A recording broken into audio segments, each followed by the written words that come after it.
बिस्मिल्लाहिर्रहमानिर्रहीम। अस्सलाम वालेकुम। मेरा नाम अज़हर इकबाल चद्दड़ है। मैं रियल स्टेट और प्रॉपर्टीज़ के हवाले से अपडेट आप तक पहुंचाता रहता हूं। अगर आप रियल स्टेट और प्रॉपर्टीज़ में दिलचस्पी रखते हैं तो मेरी इस वीडियो के साथ रहें। जी तो मज़र नाज़रीन, जैसा कि आपको इल्म है कि मैं फैसलाबाद में प्रॉपर्टीज़ के हवाले से, घरों के मुख्तलिफ सोसाइटीज़ के हवाले से आपको अपडेट्स, रेट्स के हवाले से आगाह करता रहता हूँ। सेल परचेज़ का भी काम करता रहता हूँ। तो कुछ पिछले दिनों में प्रॉपर्टी में बहुत सारी पहले की निस्बत बेहतरी नज़र आई, तो वो मैं आपके साथ आज डिस्कस करने वाला हूँ। किन किन सोसाइटियों में फैसलाबाद की पिछले 2 माह में रेट बढ़े हैं और कितने के रेट बढ़े हैं, आगे बजट के बाद क्या होने वाला है, कुछ अपने क्या सराहियाँ लोग भी पेश कर रहे हैं। मैं भी अपना एक नाक़िस सा तजर्बा अपनी नाक़िस अक़ल के मुताबिक आपके साथ शेयर करूँगा। चाहें तो आप इन बातों को फॉलो कर सकते हैं, चाहें तो आप इन बातों को रिजेक्ट भी कर सकते हैं। हमेशा वही ज़्यादातर आप जानते ही हैं, जो मार्केट में प्रैक्टिकली काम करता है उसमें उसका राब्ता होता है। वो गर्मी सर्दी में हर जगह के ऊपर जाता है, विज़िट करता है, सर्वे करता है, तो उसको काफ़ी सारा इन चीज़ों का इल्म होता है। वजह क्या थी जिसकी वजह से थोड़े से रेट बेहतर हुए, उसके ऊपर भी हम बात करेंगे। तो जल्दी जल्दी हम अपने टॉपिक की तरफ आते हैं। तो सिटी हाउसिंग जो है वो पिछले कुछ रमज़ान से तकरीबन ये बड़ी ईद तक काफ़ी पहले की निस्बत बेहतरी आई। कुछ रेट भी 5-6 लाख रुपए, 4 लाख रुपए प्लाट ऊपर चले गए। जो प्लाट को पिछले सालों से 2-2, 3-3 सालों से सेल नहीं हो रहे थे, वो भी अल्हम्दुलिल्लाह सेल हुए। मुझे बड़ी खुशी हुई। अच्छा, फिर यहाँ पे कुछ दोस्त कहते हैं कि हम मज़ीद वेट कर लेते हैं, जो अब तो कोई बहुत ही बूम आने वाला है तो हमें बहुत ज़्यादा फ़ायदा होगा। भाई, इसके बारे में मेरी राय तो ये है कि अगर आपको कुछ प्रॉफिट हो रही है, कुछ ना कुछ आ रहा है, तो आप उस चीज़ को सेल करें और आगे नेक्स्ट प्लान की तरफ आप बढ़ सकते हैं। ना कि आप बहुत ज़्यादा लालच में पड़े रहें और कहें कि हमें तो इतने लाख रुपए बचने चाहिए, क्योंकि ये एक कारोबार है। प्रॉपर्टी में ऊंच नीच आती रहती है, कोई पता नहीं होता कि 2-4 माह थोड़ी सी चीज़ ऊपर गई फिर डाउन होना भी शुरू हो जाती है। उसके पीछे वजूहत ये थी कि इन ईदीन के दौरान ओवरसीज़ क्लाइंट जो होता है, ओवरसीज़ कस्टमर जो होता है, वो एक तो अपने घरों की तरफ भी लौटते हैं, दूसरा पेमेंटें वगैरह कुछ जो उनके पास जमा होती है सेविंग, वो पाकिस्तान भेजते हैं। उन्होंने सेविंग करनी होती है, तो ओवरसीज़ ज़्यादातर वापडा सिटी और सिटी हाउसिंग को ज़्यादा पसंद करते हैं, क्योंकि ये एक अच्छी सोसाइटी हैं, उनके पसंद आती है उनको। इनकी सड़कें, पार्क, मेंटेनेंस, सिक्योरिटी, ये सारी चीज़ें वो पसंद करते हैं, क्योंकि बाहर के मुल्कों वाला माहौल जो होता है वो इनको इन सोसाइटियों में मिलता है, तो वो इन सोसाइटियों में इन्वेस्टमेंट करते हैं। तो काफ़ी सारी इन सोसाइटियों में बेहतरी आई। वापडा सिटी हाउसिंग के 2 फेस हैं, सरगोदा रोड और समंदरी रोड के ऊपर भी। और ईडन आर्चर्ड में तो तकरीबन पिछले कुछ 4-5 मंथ से, बल्कि 6 मंथ से बहुत ज़्यादा तेज़ी देखने में आई है। जो 20 लाख रुपए वाला प्लाट था, 20 लाख रुपए मरला, वो 25 लाख रुपए मरला तक चला गया, जो कि 15-16 लाख रुपए।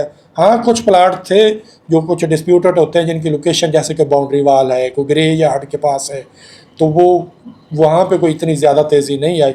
मैं यही कहता रहता हूँ कि लोकेशन बहुत मैटर करती है। अगर आपने अच्छी लोकेशन का, अच्छी सोसाइटी में जहाँ पे डेवलपमेंट हो, सहूलियात हों, और घरों का इन्वेस्टर जाएं, घर बनाएं तेज़ी से के साथ, वहाँ पे रिहायशें हों, तो उनमें रेट बढ़ने के चांसेस होते हैं।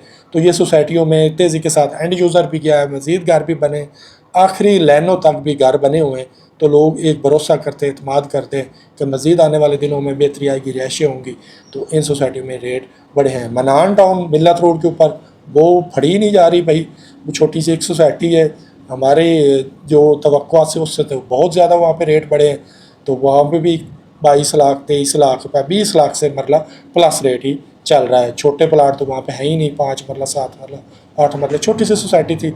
इसी तरह बहुत सारी और भी सोसाइटी हैं जिनमें 5-4 लाख रुपया आप कह सकते हैं, जो अच्छी सोसाइटी थी उनमें रेट बढ़े हैं। कुछ लोग फिर इन चीज़ों के ऊपर एतराज़ करना भी शुरू कर देते हैं, जी हमारी तो चीज़ बिकती नहीं है, हमारी चीज़ तो कोई लेता ही नहीं। भाई, उसके पीछे कुछ वजूहत भी होती है।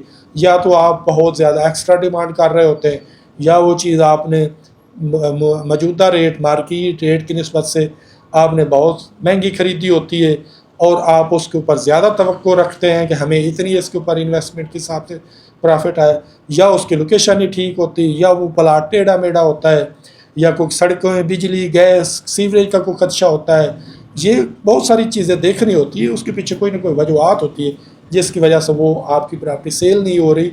اگر تو آپ ریٹ کے اوپر کمپرومائز کرتے ہو ہی نہیں سکتا وہ چیز آپ کی سیل نہ ہو، اور آپ ڈیلر کو ایک اچھی کمیشن دیں، اس کو 1-2 ڈیلروں کے ذمہ وہ پراپرٹی لگائیں، وہ آپ کی پراپرٹی سیل کرے گا۔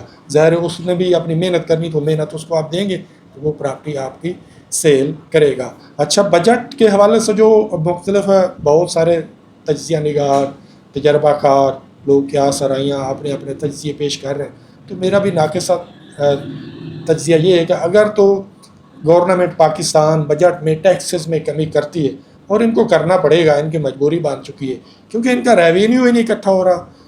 انہوں نے اتنے ٹیکسز بنا دیے ہیں، جو ان کا ٹارگیٹ ریونیو کا ہے اس کا آدھا بھی نہیں ہے اکٹھا کر پاتے۔ یہ ٹیکسز کام کریں گے تو ان کا ریونیو ہوگا۔ ان کو بجائے کہ ایک ہی پراپرٹی میں 2-3 لاکھ روپے ٹیکس ملے، ان کو چاہیے کہ ان کو زیادہ سے زیادہ پراپرٹی سیل ہو، زیادہ تھوڑے تھوڑے کر کے ملیں۔ ان کا ریونیو ٹارگیٹ جو ہے، جو بھی ان کا اربوں میں تو ٹارگیٹ ہوتا ہے ماشاءاللہ، تو وہ ان کا تب بھی ریونیو اکٹھا ہو سکتا ہے۔ اوورآل تو لوگ کو چور راستہ نکالیں گے، فائل میں جائیں گے، اسٹامپ کے اوپر چیز خریدیں گے، اسٹامپ کے اوپر بیچیں گے۔ ظاہر ہے ایک پراپرٹی کو بندہ 1.5-2 کروڑ روپے لگاتا ہے، تو وہ 5-7 لاکھ روپے یا 8 لاکھ روپے گورنمنٹ کو ٹیکس ہی دے دے تو وہ کمائے گا کہاں سے؟ وہ پراپرٹی تو پھر مہنگی سے مہنگی ہوتی جائے گی۔ اس کو 10-15 لاکھ روپے پرافٹ آ رہی ہے تو ٹیکس وہ دیکھے گا آدھا میرے گورنمنٹ ٹیکس دے رہی ہے، اوپر سے مجھے پراپرٹی ڈیلر کو کمیشن دینی پڑتی۔ ہر بندہ اپنی کیلکولیشن کرتا ہے، ہر بندہ سوجھ بوجھ رکھتا ہے۔ تو یہ جو سننے میں آ رہی ہیں کہ یہ ٹیکسز 0.25% کے اوپر سیل کے اوپر، مزید بھی بہت ساری باتیں ہیں، وہ تو سب جب سامنے آئیں گی تو تب بھی پتہ چلے گا۔ ایسے اندازانی باتیں کر رہے ہیں سارے لوگ، تو اس کا نوٹیفیکیشن آتا ہے، اس کے اوپر عمل درآمد ہوتا ہے، تو پھر ہی بات ہے۔ امید کی جا سکتی ہے کہ یہ ٹیکسز کم کریں گے۔ اگر تو یہ ٹیکسز کم کر دیتے ہیں تو بہت ساری چیزیں بہتر ہو جائیں گی، پیسہ آئے گا، سیل پرچیز بڑھے گی، جو چیزیں نہیں بکنے والی انشاءاللہ وہ بھی بکیں گی، اور انویسٹر آئے گا، انویسٹر کمائے گا، اور لیبر کا بہت سارا روزگار کھلے گا، ڈیلر حضرات بھائی کا روزگار کھلے گا۔